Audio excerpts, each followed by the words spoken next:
All right.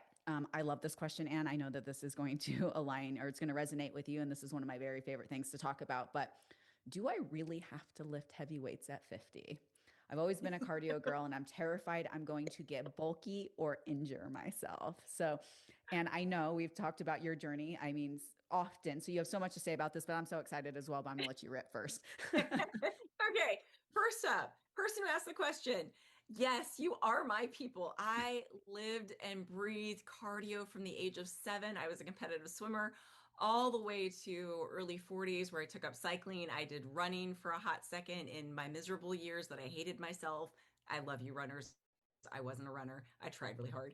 Um, and cardio was my jam. I literally, even for me to give up I still rode bike a couple times a week, and for me to give that up, like my coach would have to give me some really stellar evidence just to give up my cardio. However, what I will say is that when I went to the gym, and I did so begrudgingly, and I mean, I was bitter and grumpy and salty at being at the gym, and I have been at the gym at that hour, mind you, to do cycling, indoor cycling. Okay, so it wasn't the time; it was the fact I was lifting heavy weights, and I didn't know what I was doing, and I didn't want to do it.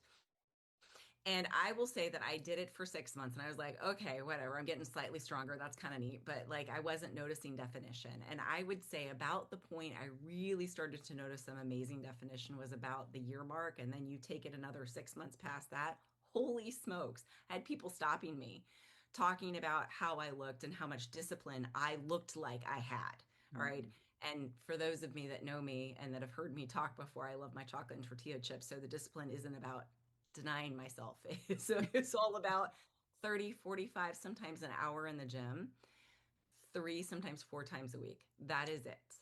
And I know that that sounds a lot, but I didn't start there. I started really small because, again, I was a bitter Nancy showing up at the gym at that hour doing weights. And I can tell you to this day, I still go and I can't do squats like other women that are my age that are lifting like really, really heavy stuff. One day I hope to get there, but I can do a lot more than I used to, and I am so much stronger and look so much stronger than what I did.